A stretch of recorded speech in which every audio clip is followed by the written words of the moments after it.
교회가 이 세상에 딱 나타났을 때 교회는 하나님 나라가 이 땅에 임했다라는 것을 드러낸다라고 배웠어요. 교회가 어떻게 할 때 하나님 나라를 이 땅 가운데 보일 수 있느냐? 함께 읽어볼까요? 시작. 교회는 하나 되어 한 몸으로 살아갈 때 하나님 나라가 임했음을 나타내 보여줍니다. 서로를 잘 모르던 사람들이요, 이 세상에서 유대인과 이방인처럼 서로 개돼지하면서 바라보지도 않고 상종하지도 않았을 만한 사람들이요, 예수 그리스도로 말미암아서 교회 안에서 서로 한 몸 되어 서로 자신의 것을 나누며 다른 사람의 유익을 위해서, 다른 사람의 행복을 위해서 살아가는 것은요, 이 세상에는 존재하지 않는, 이 세상에서 볼 수 없는 그 행위들이 어디에서 나타나는 거예요? 교회 안에서 나타난다라는 거예요. 다른 사람을 위해서 내 시간을 쓰고요, 다른 사람을 위해서 내 마음을 쓰고요, 다른 사람을 위해서 내 돈까지 쓰는, 정말로 이 세상에서는 한 번도 경험할 수 없는 그런 일들이 나타나게 된다라는 거죠. 그런데 이런 교회적 삶은 아무런 노력 없이 저절로 이루어지지 않는다라는 거죠. 왜냐? 교회는 밖에서는 악한 세력의 유혹이 있고 교회 안에서는요, 우리들이 연약한 자들이라는 거예요. 우리는 그렇게 하고 싶지만 힘이 좀 없어. 피곤해. 이렇게 하고 싶지만 가진 게 너무 없어. 이렇게 하고 싶지만 시간이 너무 없어. 이러면서 하고 싶지만 우리가 너무나도 연약한 자들일 뿐만 아니라 우리가 그렇게 하려고 마음을 먹어도 마귀가요, 우리를 가만히 놔두겠어요? 야, 너 안 해도 돼. 뭐 너까지 하려 그래. 이러면서 마귀가 우리를 엄청나게 유혹한다라는 거죠. 따라서 우리가 예수 그리스도를 믿음으로 한 몸, 한 가족이라고 말하는 것만으로 교회가 충분하지 않다라는 거예요. 한 몸, 한 가족으로 살아가기 위해서는 어떠한 태도와 어떠한 원리가 필요한지 오늘 말씀을 통해서 우리 함께 살펴보도록 하겠습니다. 우리 첫 번째 함께 읽습니다. 시작. 부르신 대로 합당하게 행해야 합니다. 뭐 한 대로요? 부르심 받은 대로 합당하게 행해야 된대요. 자, 부르심 받은 대로 합당하게 행하는 게 먼저 에베소서 2장 14, 16절 함께 읽겠습니다. 시작. 그는 우리의 화평이신지라 둘로 하나를 만드사 원수된 것 곧 중간에 막힌 담을 자기 육체로 하시고 법조문으로 된 계명의 율법을 폐하셨으니 이는 이 둘로 자기 안에서 한 세 사람을 지어 화평하게 하시고 십자가로 이 둘을 한 몸으로 하나님과 화목하게 하려 하심이라. 원수된 것을 십자가로 소멸하시고. 아멘. 이방인과 유대인을 자기 육체로 막힌 담을 허무셨다라고 배웠어요. 유대인들이 사마리아를 쭉 1시간 이내면 지나갈 거리를 어떻게 했어요? 사마리아 지나가지 않으려고 어떻게 했다고요? 이틀을 돌아서 갔다라고 그랬죠. 우리는 선택받은 이스라엘 백성, 저 사람들은 구원받지 못할 개, 돼지 같은 사람들이라고 하면서 서로를 미워하고 적대시했습니다. 그랬던 사람들을 예수님께서 자기 육체로 허무셨을 뿐만 아니라 자기 안에서 한 세 사람을 지어 화평하게 하셨다라고 성경에서 배웠어요. 예수 그리스도와 합하여서 하나가 된 새로운 존재. 이전에는 한 번도 존재한 적이 없었던 원 뉴맨, 하나의 새로운 존재를 하나님께서 창조하셨어요. 그게 뭐라고요? 교회라고요. 유대인이건 이방인이건 상관없이 예수 그리스도 안에서 한 몸, 한 가족 되게 교회로 만들어 주셨다라는 거예요. 이뿐만 아니라 성경에서 한 몸 된 교회를 표현하는 여러 가지 단어들이 있습니다. 그게 뭡니까? 예수 그리스도와 연합했다라는 거. 예수님과 연합했다라는 거 우리 배웠죠? 그죠? 그리고 또 뭐라고 하냐? 예수 그리스도 안에 거한다. 또 뭐라고 하면 그리스도 안에서 우리가 하나 되었다. 또 한 몸, 한 세 사람인 교회, 구원받았다, 천국에 들어간다, 하나님 나라 백성이 되었다 등등 너무나도 많은 표현들이 이 한 세 사람을 지어라고 하는 그것과 동일시할 수 있다라는 거예요.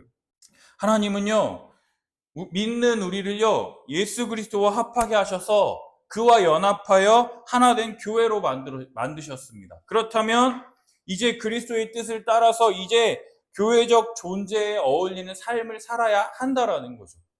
우리의 존재를요, 이전에는 없었던 새로운 존재로 만들어 주셨을 뿐만 아니라 그 존재에 걸맞는 삶을 살아갈 수 있도록 우리에게 은혜를 베풀어 주신다라는 거예요.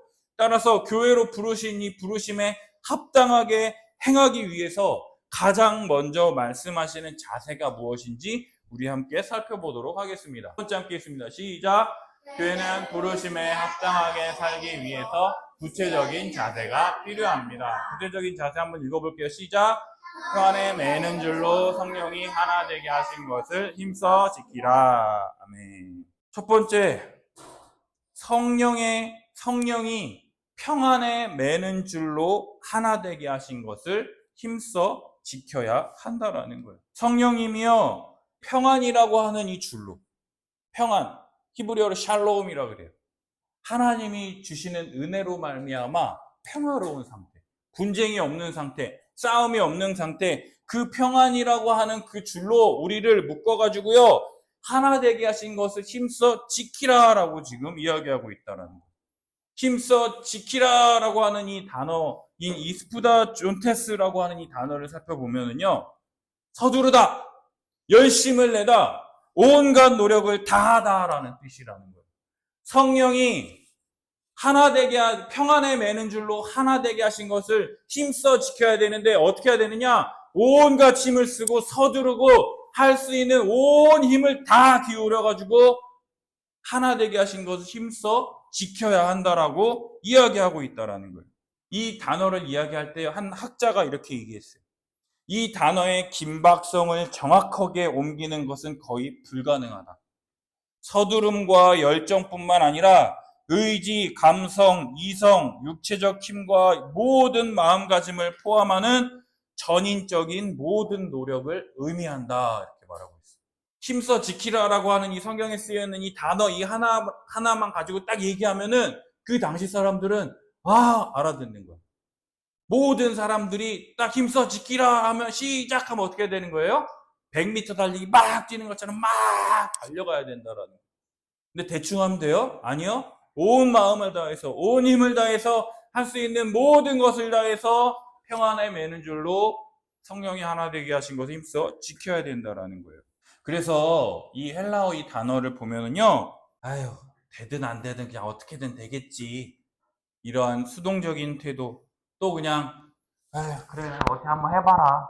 나 그냥 옆에서 지켜볼게. 이런 정숙주의, 반간접적인 자세, 또 부지런하지만 신중하게 여유를 보이는 이러한 태도를 멀리 하고 있다라는 거예요. 아니요. 그냥 되든 안 되든 그냥 뭐 어떻게든 되겠지가 아니라 온 힘을 다해서 지금 당장 시작하라라고 하는 그런 표현이 이 단어에 담겨 있다라는 거죠. 이게 바로 누가 해야 될 일이냐? 교회된 우리가 해야 할 일이라는 거예요. 성령이 평안에 매는 줄로 하나 되게 하신 것을 힘써 지키는 것이 누가 해야 될 일이라고요? 우리가 해야 할 일이라는 거예요.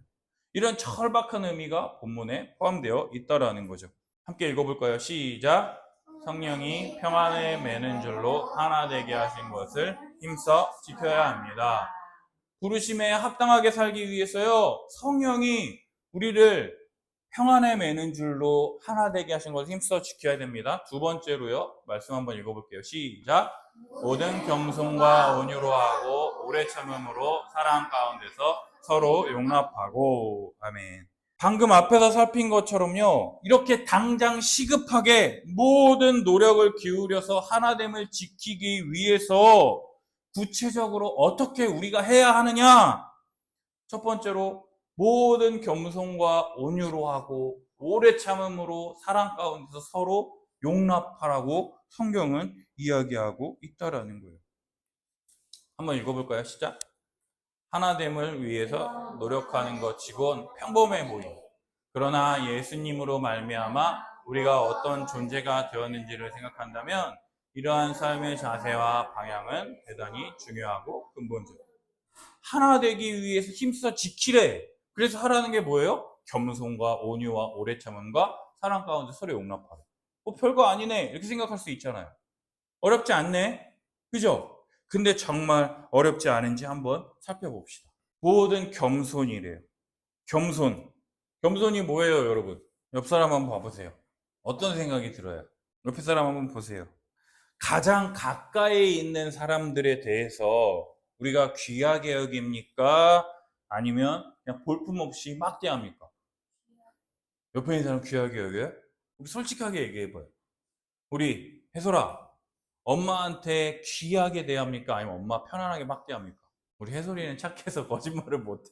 한지성, 너 엄마를 막대합니까? 귀하게 대합니까? 장희연, 엄마를 막대합니까? 정말 귀하게 대합니까? 왜 말을 못해? 왜 다 꿀먹은 벙어리야 다들?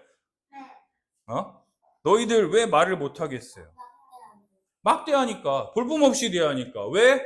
엄마니까 날 다 이해해 주겠지? 받아주겠지? 그러니까 막 함부로 대하잖아. 그지? 근데 이 겸손이라는 단어의 뜻을 살펴보면은요, 원래는 어떤 단어냐?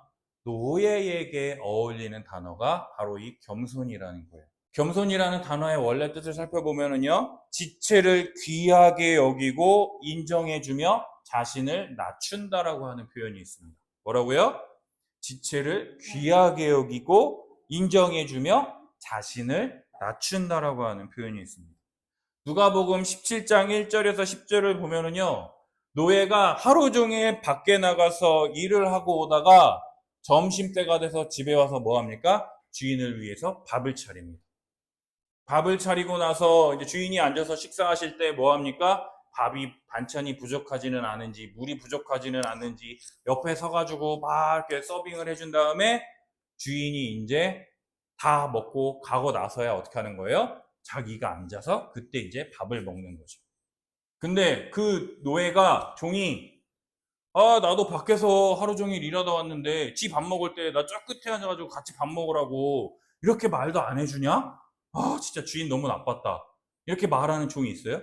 말이 안 되죠. 종은 주인이 시키는 대로 하는 사람이에요. 종은 네가 열심히 일하고 밥 먹고 너 이렇게 하라고 내가 너 여기서 재워주는 거잖아. 내가 너 밥 주는 거잖아.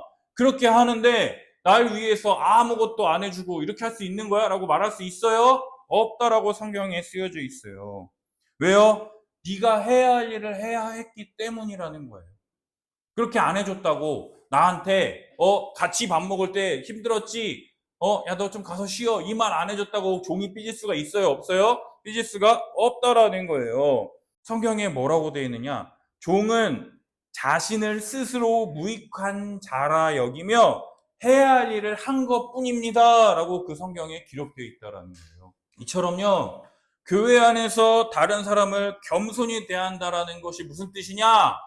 다른 사람을 나의 주인으로 생각하고 나는 뭐가 된다라는 거예요? 종이 된다라는 것과 똑같다라는 거예요. 다른 사람을 겸손하게 대하라라는 것은 지민이를 주인으로 보시고 나를 뭘로 대하라고요? 종으로 자기 자신을 낮춰야 된다라는 뜻이에요. 그 사람이 나를 인정해주든 인정해주지 않든지 내가 해야 할 일을 하고 결과는 하나님께 맡긴다라는 뜻이에요. 내가 이렇게 했는데 어떻게 네가 나한테 이럴 수 있어? 왜 안 알아줘? 하면서 삐지고 서운해하고 꽁해 있고 이런 것은 교회에서 해야 할 것이라고는 말할 수가 없는 너무나도 성경과 반대되는 행동이라고 성경은 우리에게 지금 말하고 있다라는 거예요. 두 번째로 온유라고 하는 것. 온유라고 하는 것은요, 일상적인 행동의 원리로서 지체에 대해서 부드럽고 친절하게 대하는 것이에요. 지체에 대해서 부드럽고 친절하게 대하는 것.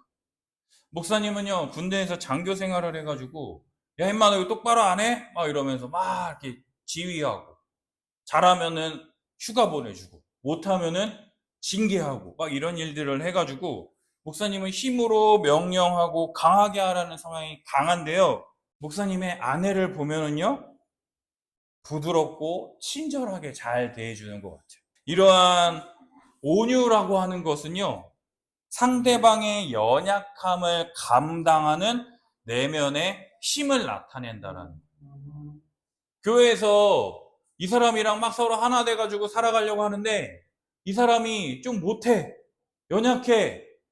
그러면 우리가 그거를 부드럽게 그래 우리가 한 몸인데 내가 좀 더 열심히 하지 뭐 내가 좀 더 돕고 섬기지 뭐. 그런 마음을 부드럽게 감당하는 내면의 힘이 바로 온유라는 거예요. 아, 쟤 또 그래.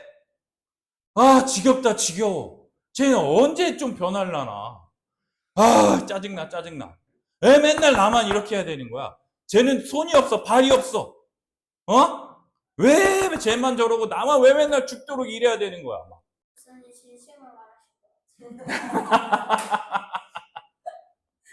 자기 권리를 주장하지 않고 다른 사람을 배려하는 온화함으로 나타나는 것이 바로 온유라는 거예요. 어느 날 목사님이 아내랑 싸웠어요. 왜 싸웠는지는 잘 기억이 안 나는데 목사님 성격상 내가 이거 했으니 너도 이거 해야지 너 왜 이거 안 해 하면서 막 싸웠어요. 근데 그게 분이 풀리지 않았어. 그래서 목사님이 그날 일찍 들어가서 잠을 잤어. 그래서 그 다음날 이제 목사님이 출근하려고 딱 가는데 목사님 아내가 뭐를 했느냐? 목사님 같으면 열받아가지고 가든 말든 신경 안 썼을 텐데 목사님 아내가 가기 전날에 아침에 밥을 이렇게 한 상을 차려준 거야. 먹고 가라고. 목사님이랑 서로 둘이 싸웠잖아. 서로 둘이 앙금이 남아있어. 그러면은 목사님 같으면 밥 차려주기는커녕 밥 차려져 있으면은 밥 못 먹게 커피가루 막 이렇게 뿌려놨을 거야. 먹지 말라고 화나가지고. 근데 목사님 아내는 밥을 차려준 거야. 그래서 내가 너는 어떻게 화났는데 밥을 차려주냐? 내가 이랬거든요. 그러니까 우리 아내가 나한테 그러는 거야. 에이그 이 불쌍한 인간 내가 사랑 안 해주면은 누가 사랑해 주냐고. 내가 이거 안 받아주면 누가 이걸 받아주냐고. 그렇게 막 얘기를 하는 거야. 그러면서 하는 얘기가 뭐냐면 나니까 내 남편이 저거 부족한 거 아니까 내가 받아줘야지 누가 받아주겠어 그 얘기를 하더라고. 그래서 목사님이 그때 되게 감동을 받았어. 그게 왜 그러냐? 목사님은 눈에는 눈, 이에는 이 이게 되게 강한 사람이야. 이 사람이 나한테 이렇게 해줬어. 난 그렇게 갚아야 돼. 근데 이 사람이 나한테 이렇게 했어? 그래? 그럼 나도 너한테 똑같이 해줄게. 이게 목사님 되게 강한 사람이거든? 근데 목사님의 아내라는 사람을 통해서 내가 그렇게 하지 않았는데도 나한테 그렇게 해주는 걸 보면서 성경이 말하는 온유가 바로 이런 거구나라는 걸 목사님은 깨닫게 됐다라는 거예요. 성령이 하나 되게 하신 이 교회는요, 지체의 연약함, 부족함이 생활하다 보면은 알게 돼요, 모르게 돼요? 알게 돼요. 저 사람 또 저러네. 저 사람 또 시작됐다. 이런 것들이요, 눈에요, 말하지 않아도 여러분들 다 보여요. 왜요? 1년, 2년, 3년 생활해 보세요. 쟤 여름에 저렇게 할 거야. 쟤 겨울에 저렇게 할 거야. 쟤 또 저렇게 하네. 이런 것들이 눈에 보이게 되어 있어요. 그런데 나도 이런데 이렇게 하는 거야 라고 하면서 부드럽고 온화하게 나의 연약함을 견뎌주고 이해해주고 기다려주는 그 사람들과 함께 생활하다 보니 어떻게 된 거예요? 야, 내가 이렇게 했으니 너도 이렇게 해. 이게 아니라 다른 사람을 배려하는 온화함으로 부드럽고 친절하게 대하는 것이 온유라는 거예요. 종처럼 대할 뿐만 아니라 온유하게 그 사람의 연약함을 내가 함께 짐지겠다라고 하는 마음으로 내 것을 주장하지 않고 온화하고 친절하게 오래 참.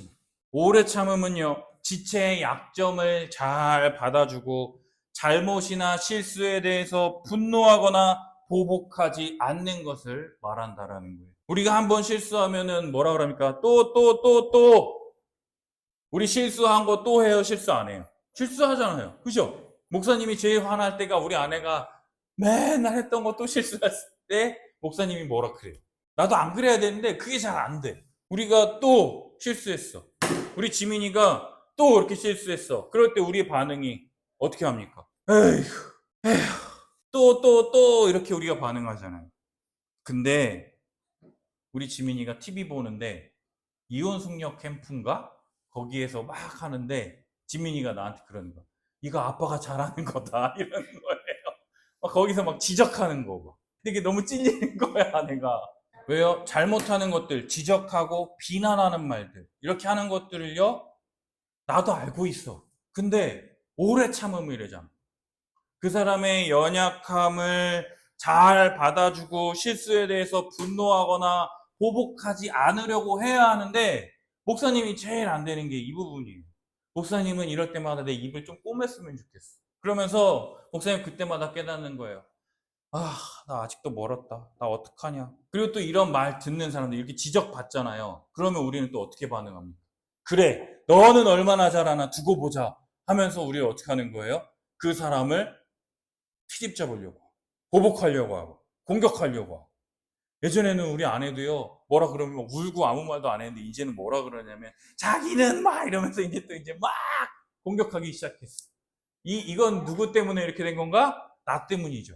사람이 아무리 착해도요, 보복하려고 하는 마음이 생기지 않을 수가 없다라는 거죠. 지적과 이렇게 막 비난을 받은 사람들은 어떻게 합니까?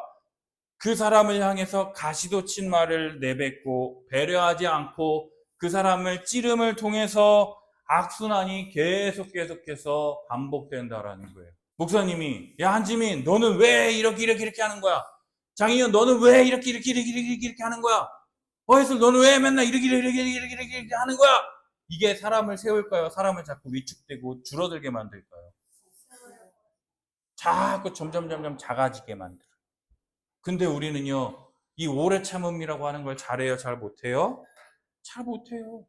왜요? 이거 안 하면 내가 죽는데, 사람들. 밖에 사람들은 내가 이 말 안 하면 내가 죽을 것 같아. 그래서 자기 안에 있는 더러운 것들을 다 쏟아내려고 해요. 그런데 성경이 뭐라 그럽니까? 세상은 그럴지라도 교회 너희만큼은 가장 필요하고 먼저 회복되어야 될 것이 바로 무엇이냐? 바로 오래 참음이라고 성경이 얘기하고 있다라는 거예요. 하면서 한 번 더 참는 거예요. 이게 쉬워요, 어려워요? 어려워요. 하면서 분을 가라앉히는 거예요. 우리 속담에 그런 게 있어요. 참을 인자 100번이면 살인도 면한다라고 하는 그런 속담이 있어요. 지체의 약점을 받아주고 실수에 대해서 분노하거나 보복하지 않으려는 마음을 갖는 게 굉장히 중요하다라는 거예요. 그리고 네 번째, 뭡니까? 서로 사랑 가운데 용납한다라는 거예요. 이것은요, 항상 서로를 지체와 가족으로 받아들이며 함께 살아가는 사람으로서 여길 때에만 가능하다라는 것이에요. 서로 사랑 가운데 용납한다라는 것은 앞서 말한 이 모든 것들을 포괄하는 개념이에요. 다 지니고 있는 개념이라는 거예요. 서로 사랑 가운데 용납한다라는 것은 겸손과 온유와 오래 참음으로 서로를 하나님께서 한 몸, 한 가족 될 수 있게 우리를 하나 되게 하셨다라는 것으로 인정하며 받아들일 때 사랑 가운데서 서로 받아들인다라는 거예요. 그 사람이 어떠한 실수를 저지르지라 할지라도 그래, 그럴 수 있지. 이 사람 사랑하라고 오래 참으라고 나를 낮추고 그 사람을 높이라고 하나님이 이 사람을 나에게 보내주셨지. 이 사람이 잘못하더라도 온유하고 따뜻하게 배려할 수 있고 그 사람을 귀하게 여기고 자신을 낮추고 겸손하게 대할 수가 있게 된다라는 거예요. 마지막 세 번째 함께 있습니다. 시작. 교회는 성령이 하나 되게 하신 것을 힘써 지켜야 합니다. 에베소서 말씀이 있습니다. 시작. 이와 같이 너희가 부르심의 한 소망 안에서 부르심을 받았느니라. 주도 한 분이시요 믿음도 하나요 세례도 하나요 하나님도 한 분이시니 곧 만유의 아버지시라. 만유 위에 계시고 만유를 통일하시고 만유 가운데 계시도다. 아멘. 성령이 하나 되게 하신 것을 힘써 지켜야 돼요. 여기에서 반복되는 단어가 있어요. 뭐가 계속 반복돼요? 한 분, 하나, 한 분 계속 나오죠. 그죠? 하나 되게 했다라는 것. 교회는요, 이미 성령 하나님으로 말미암아 하나 된 존재예요. 이방인과 유대인들이 예수 그리스도로 말미암아 자기 육체로 막힌 담을 허무심을 통해서 그리스도 안에서 완전히 새로운 존재로 하나로 만들어 주셨죠. 그것처럼 교회는 성령님으로 말미암아 이미 하나 된 존재라는 거예요.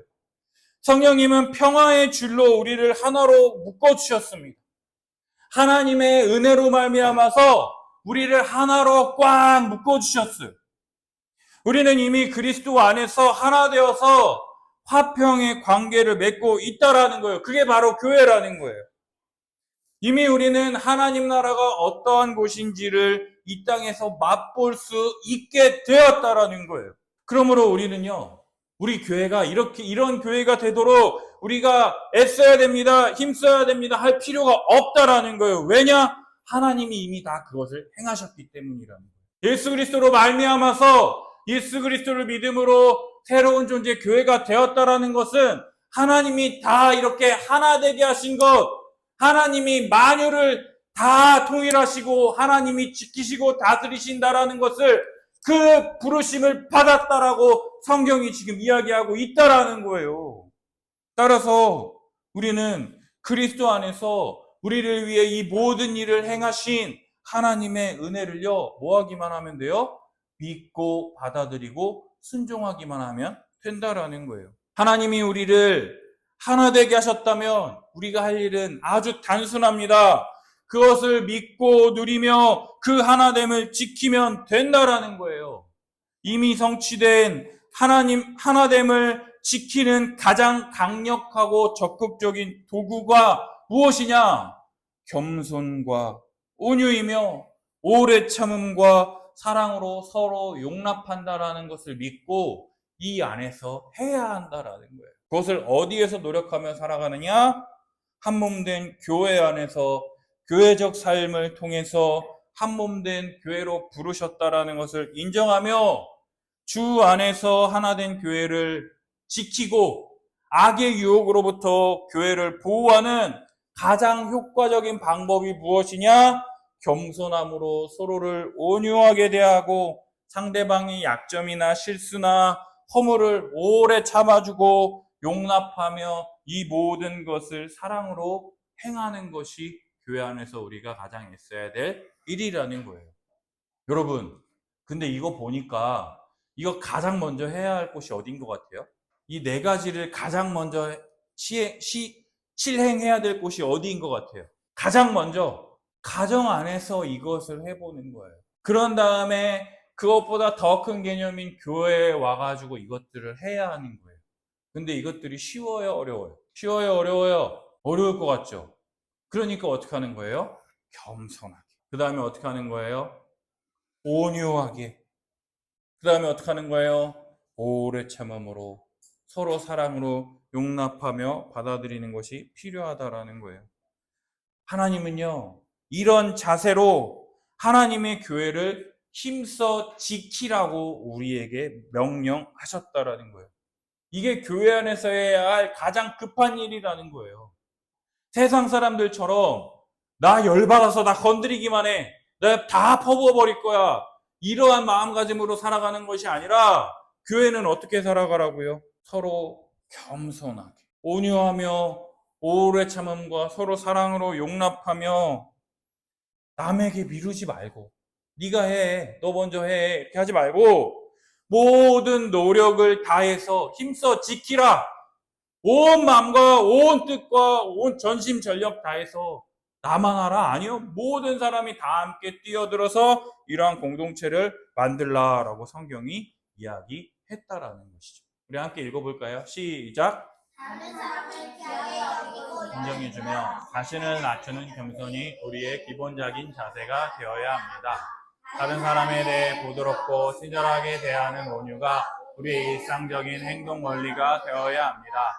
다른 사람의 약점을 잘 받아주고 잘못이나 실수에 대해서는 화를 내거나 보복하지 않고 오래 참아주어야 합니다.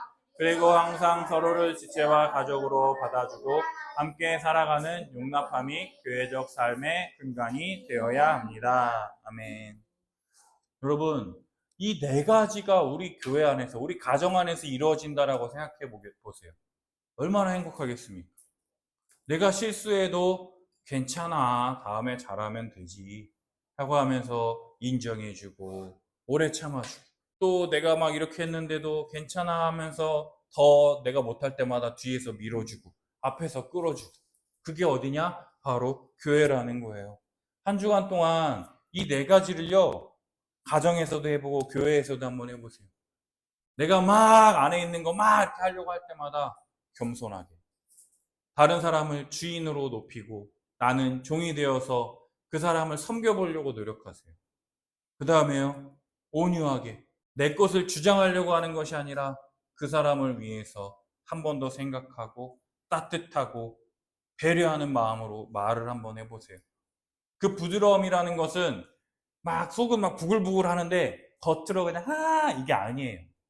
진짜로 하나님이 은혜 주시면 그 죽일 것처럼 미워하는 사람도요, 그 사람을 위해서 하나님이 우리의 마음을 누그러뜨려 주실 거예요. 그리고 세 번째로 뭐 하는 거예요? 오래 참음이에요. 나는 참아요, 못 참아요? 못 참잖아요. 근데 이 사람을 교회를 위해서 내게 주신 사람이라고 여길 때 그때 참을 수 있게 되는 거예요. 목사님이 막 저 사람이 도저히 이해가 안 됐어. 쟤는 왜 저러는, 쟤 목사가 돼서 왜 저러는 거야? 막 이런 마음이 드는 사람이 있었을 때, 그때 목사님이 딱 들으면서 눈물을 흘리면서 무릎 꿇을 수밖에 없었던 게 무엇이냐면, 하나님이 나에게 주신 사람이라고 하는 그 마음을 주셨어요. 너의 그러한 마음을 고치기 위해서 하나님이 내게 주신 사람이라고 하는 마음. 그 마음을 주셨을 때 나를 고치려고 이 사람을 나에게 주셨대. 그럼 내가 어떻게 해야 돼요? 순종해야 하는 거죠. 그래서 오래 참고 막 끌어도 막 이러고 그 다음에 어떻게 하는 거예요? 서로 사랑으로 용납하는 거예요. 나도 이 사람 때문에 성장할 뿐만 아니라 이 사람도 나로 인해서 함께 성장하는, 서로 그리스도 안에서 하나 되어 그리스도의 장성한 분량에까지 자라가는 그러한 은혜가 우리 함께하는 교회 우리 성도들 가운데 있었으면 좋겠습니다. 우리 한 주간 동안 이 네 가지의 성령이 하나 되게 하신 것 힘써 지키며 살아가는 거룩한 한 주간의 삶이 되기를 예수님의 이름으로 축복합니다. 우리 같이 기도하겠습니다.